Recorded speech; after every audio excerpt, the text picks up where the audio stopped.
Guerra espiritual. O que é guerra? Guerra é você estar à frente de uma batalha e saber que diante de você tem um inimigo que tem os mesmos propósitos que você. Que propósito? Ou seja, de destruir, ou seja, de aniquilar o mal que está contra a sua vida, contra aquele que está afrontando você. Amados, e dentro da Bíblia, nós notamos, nós vemos repletas alusões de batalhas, de confrontos entre homens, entre pessoas. E às vezes nós dizemos: puxa vida, mas por que tanta guerra? Por que tanta maldade? Nós não vemos simplesmente na Bíblia, mas no mundo a qual nós estamos inseridos hoje. Nós notamos e nós vemos que hoje somente há guerras, bombardeios, amém? Nós vemos através da mídia, um querendo derrubar o outro para que possa estar sobre todas as coisas. Nós vemos tantas coisas à nossa volta, e nós dizemos no nosso coração: mas de onde veio tudo isso? Por que tudo isso acontece no nosso meio, no mundo a qual nós vivemos? Amados, e nós vamos começar a aprender isso nessa noite. E eu gostaria de convidar você a abrir a palavra de Deus juntamente comigo, lá em Ezequiel capítulo 28. Qual a causa de tantos conflitos externos e internos na vida do ser humano? Por que tanta guerra? Nós vemos no nosso exterior, mas também no interior do ser humano. Nós vamos aprender nessa noite. Ezequiel capítulo 28.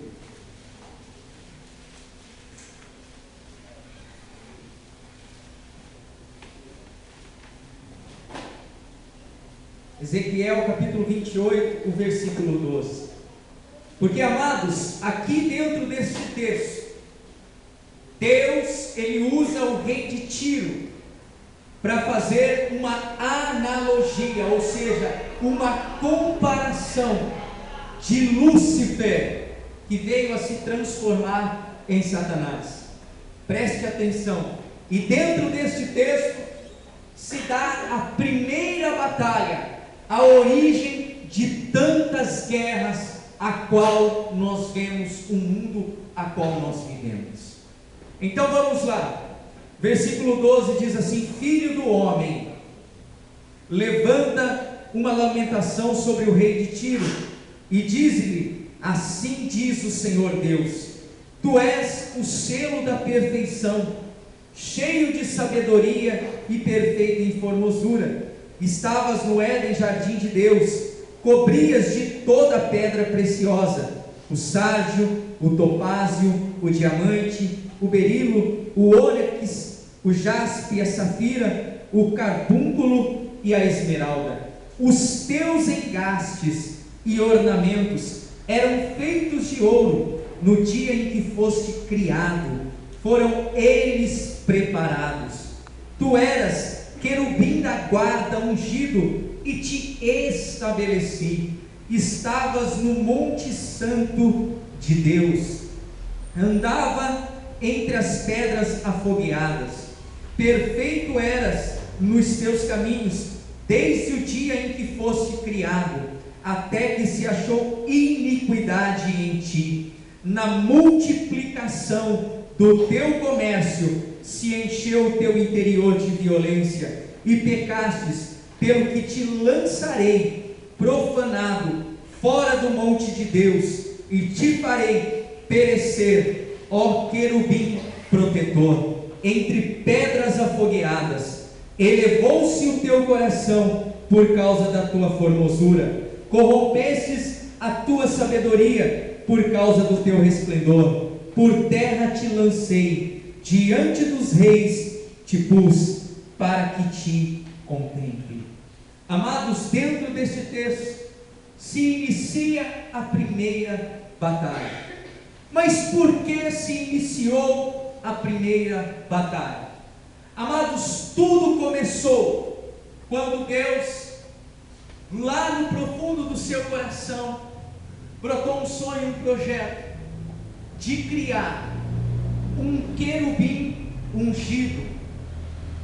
E este querubim ungido, Deus colocou a incumbência dele ministrar os louvores, a adoração diante do seu altar. Amado, quando nós lemos aqui, os teus engastes e ornamentos eram feitos de ouro no dia em que foste criados. No original hebraico se diz: os teus tambores e as tuas flautas. Amados, Deus ungiu este querubim. Amados, e para que você entenda, a Bíblia fala de querubins, mas fala apenas de um querubim ungido. Então essa classe era única.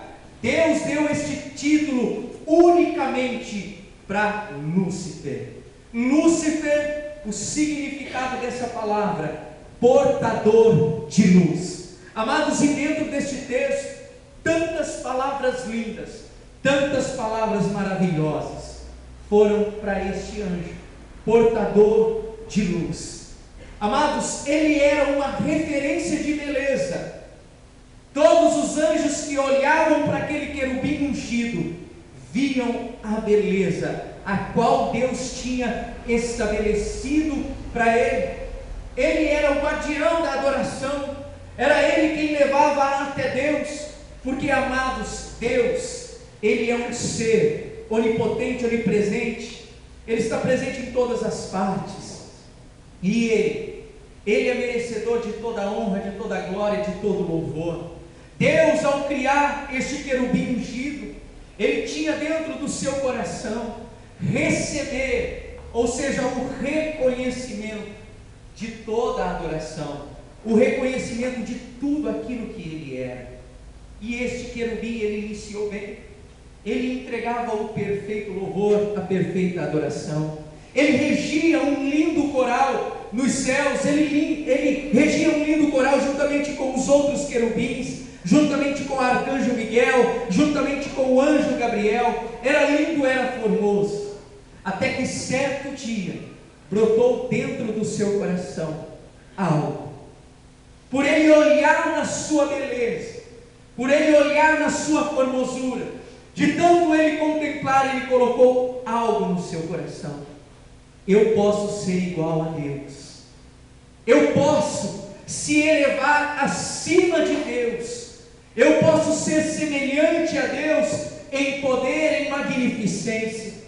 Amado, e por haver isso dentro do seu coração, Deus o expulsou, Deus tirou do cargo aonde ele estava estabelecido. E aqui nós lemos que Deus o expulsou e jogou fora da presença dele.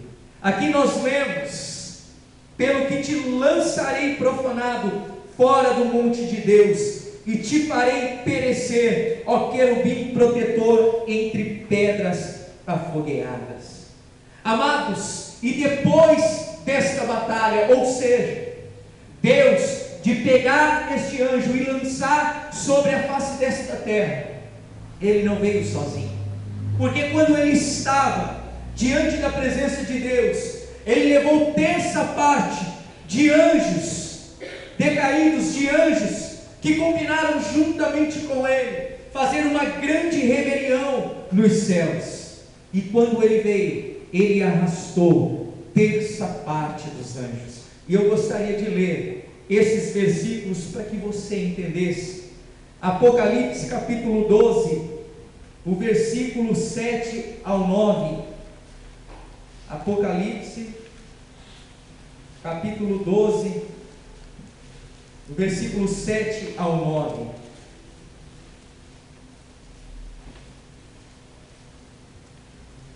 Capítulo 12. E houve guerra no céu, e houve guerra no céu. Miguel e os seus anjos batalhavam contra o dragão. Amados, nós vamos entender daqui a pouquinho uma simbologia São nomes dados, usados para Lúcifer, para o diabo. Vamos continuar. E o dragão e os seus anjos batalhavam.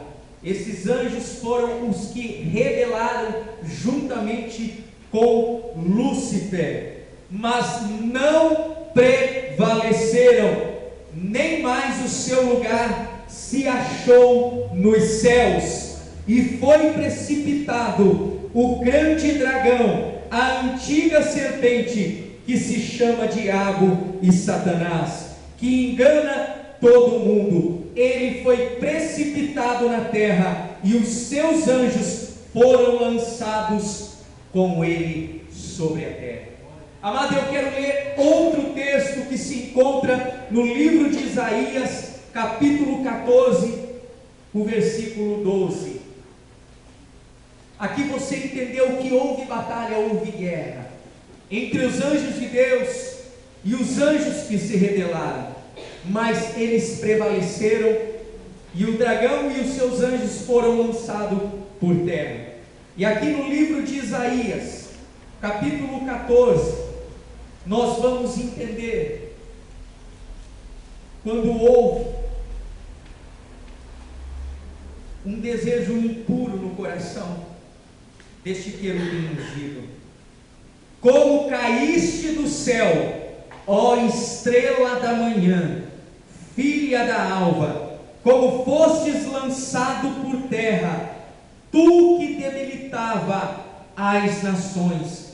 Tu dizias no teu coração: eu subirei ao céu, acima das estrelas de Deus, exaltarei o meu trono, no monte da congregação me assentarei, nas extremidades do norte, subirei acima das mais altas nuvens, serei semelhante ao Altíssimo, mas serás levado à cova, ao mais profundo do abismo. Amado, ele foi lançado ao abismo. E Deus, ao lançar Lúcifer, qual a habitação dele hoje? Deus preparou um lago de fogo e de enxofre, aonde foi decretado o final deste anjo. E muitas perguntas, muitas questões vêm na nossa mente. Mas por quê? Se ele se rebelou, ele veio por terra, por que Deus, ele não destruiu totalmente o diabo? Deus, ele poderia fazer isso. Amado, a Bíblia lá em Deuteronômio diz assim, que as coisas reveladas pertencem a nós homens, e as coisas encobertas pertencem ao Todo-Poderoso. Amado, aquilo que é de necessidade para mim e para você, estão reveladas na Bíblia, e o que está fora disso, que não estão reveladas para mim e para você, fique tranquilo, porque nós servimos um Deus todo-poderoso, onipotente, que detém todo o poder, um Deus que é soberano, um Deus que sabe todas as coisas que ele realiza. Se ele não destruiu totalmente Lúcifer, Satanás, é porque ele detém toda a autoridade e ele sabe daquilo que ele está fazendo. Amado, ele, ao lançar Lúcifer para essa terra, ele veio a habitar um mundo cósmico. Muitos dizem: Satanás, ele habita lá nas profundezas. Não, amado, a Bíblia diz que a nossa luta não é contra a carne nem sangue, mas contra os principados e potestades, os dominadores nas regiões celestes. E mais para frente nós vamos entender o que Paulo ele fala a respeito de potestades e de principados. Mas, amados, por que hoje o diabo ele peleja tanto contra a minha vida e contra a sua vida? Porque ele entrou no Éden e ele veio a enganar a Eva. Por que ele usou? Porque ele tentou aquela mulher para que ela pecasse.